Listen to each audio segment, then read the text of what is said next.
Ternyata kadang Allah menolong seseorang itu bukan dengan mencabut masalahnya. Yang lebih hebat lagi, Allah menolong seseorang dalam masalah dengan cara menguatkan hatinya dalam menghadapi masalah. Masalahnya nggak diangkat sama Allah, tapi hatinya dikuatkan. Sehingga dia tidak pernah mengeluh, nggak pernah berputus asa, nggak pernah menjadi orang yang lemah, kemudian pundung kepada Allah, nggak. Berarti Allah sudah menolong hatinya. Dan buat dia, itu kadang lebih baik daripada kita yang hanya menonton dari luar. Ustadz, maaf satu lagi, kalau seandainya papa saya kan udah almarhum Ustadz. Nah, saya tuh pingin membaca Al-Quran, apa bisa kalau pahalanya itu disumbangkan untuk almarhum papa saya Ustadz? Baik, pertama kami ikut mendoakan semoga ayahanda diterima dalam kebaikan, dosa-dosa diampuni dan mendapatkan anugerah terbaik si Allah Subhanahu Wa Taala. Demikian pula bagi setiap ayah, pemirsa dimanapun anda berada. Yang kedua, ada banyak amalan yang bisa dikerjakan oleh anak yang masih hidup yang pahalanya bisa mengalir kepada orang tua. Di hadis Muslim ada 9 lafaz. Idza matal insan, jika seorang manusia wafat, in qata'a sa'iru amali, terputus peluang amalnya seketika. Illa min thalath, tapi ada amalan tertentu yang pahalanya tetap mengalir. Jadi kalau seorang meninggal nggak bisa beramal lagi, pahala selesai. Tapi ada 3 amalan yang saat dikerjakan oleh beliau sebelum wafat, atau beliau wafat orang lain kerjakan, maka pahalanya terus mengalir. Apa itu? Satu, sedekah jariyah, perbuatan baik yang pahalanya mengalir. Almarhum sebelum misalnya wafat, tiba-tiba kemudian Masya Allah suka belikan mushaf, dikirim ke penghafal Quran, kirim. Beliaunya meninggal, mushafnya masih ada, pahala mengalir. Setiap huruf 10 orang baca, mengalir lagi. Yang paling menarik yang kedua, beliaunya sudah tidak ada, tidak mewakafkan mushaf, anaknya yang hidup mewakafkan. Sampaikan mushaf atau dibacakan. Kata Imam Ahmad bin Hanbal, bacaan itu sampai, pahalanya sampai. Kata Imam Asy-Syafi'i, bacaannya tidak sampai, tapi pahala dari anak itu kalau disebut anak yang soleh mengalir juga untuk orang tuanya. Karena yang 3 tadi, sedekah jariyah, ilmun yuntafa'u bihi, ilmu bermanfaat, dan yang ketiga, waladin solihin yad'u lahu, anak soleh yang berdoa untuk orang tuanya. Di antara jenis doa itu adalah bacaan Al-Quran. Karena doa disebut dengan zikir. Quran surah ke-7 ayat 205. Dan bacaan Al-Quran disebut pula dengan zikir. Quran surah ke-15 ayat ke-9. Dua-duanya disebut dengan zikir. Sepanjang anda baca Al-Quran, diniatkan seperti apa yang anda sampaikan, maka kata Imam Ahmad, sampailah itu kepada apa yang diniatkannya. Wallahu ta'ala alam bissawab. Kalau belum bisa membahagiakannya, jangan pernah menyakitinya.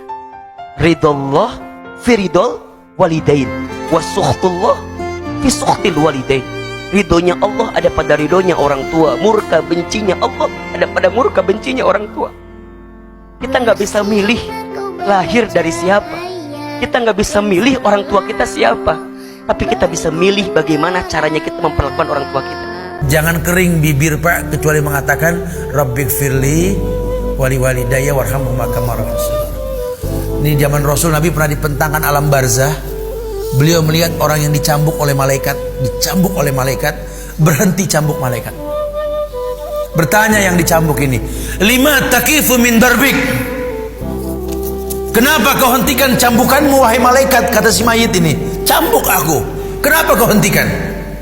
Apa kata malaikat? Kaifa adribuk wa waladuk istaghfarulak, bagaimana aku bisa cambuk kamu, anakmu di dunia selalu beristighfar untukmu. Istighfar anak yang soleh bahkan bisa menghentikan azab kubur orang tuanya. Kalau kamu disuruh pilih sayang ibu atau bapak, kamu bingung. Tapi saya tekankan kepada anak saya, pertama kamu harus lebih hormat, lebih sayang kepada ibu kamu, baru kedua bapak kamu. Karena pengorbanan ibu kamu jauh lebih besar daripada bapak kamu. Dan pengorbanan seorang ibu itu nggak bisa diukur dengan materi. Saya pun kadangkala suka sedih. Saya kalau ke makam ibu bapak saya, andai kata saya masih punya ibu bapak, pasti saya akan sayangin lebih. Tapi ya, mungkin Tuhan berencana lain. Hidup itu kata orang Jawa wangsinawang. Kita memandang orang lain lebih enak, sementara orang lain memandang kita jauh lebih enak. Konsepnya jangan melihat orang lain, karena yang kita lihat belum tentu enak. Bersyukur, qanaah, menerima apapun yang diberikan oleh Allah Subhanahu wa Ta'ala. Oke, ini satu quotes yang selalu menyemangati saya. Satu hal yang saya selalu ingatkan kepada diri saya sendiri. Kita lihat quotes berikut. The greatest love of all is learning to love yourself. Anda tidak perlu merasa bahwa Anda harus dicintai oleh semua orang dan disukai oleh semua orang, nggak perlu. Oke? Dan memang tidak mungkin semua orang pasti akan mencintai Anda, nggak mungkin. Akan ada orang-orang yang tetap aja nggak suka, akan ada orang-orang yang mungkin akan berkata negatif tentang Anda. Tapi yang paling penting bukan apa kata mereka kepada Anda, tapi apa kata Anda terhadap diri Anda sendiri.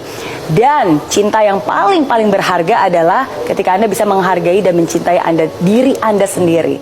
Bicaralah yang baik atau diam. Betul. Kalau ada yang buruk-buruk diam aja, yang baik-baik boleh sampai. Betul. Karena setiap orang, maksudnya seburuk-buruknya manusia pasti ada hal baik yang dilakukan, dan sebaik-baiknya manusia pasti juga ada kekurangannya. Lu cuman bersyukur sama apa yang lu punya, tapi lu tidak bisa bersyukur sama apa yang lu tidak punya atau lu belum punya. You will never be content. Karena apapun yang lu punya, lu akan selalu mikir, tapi gue belum punya itu.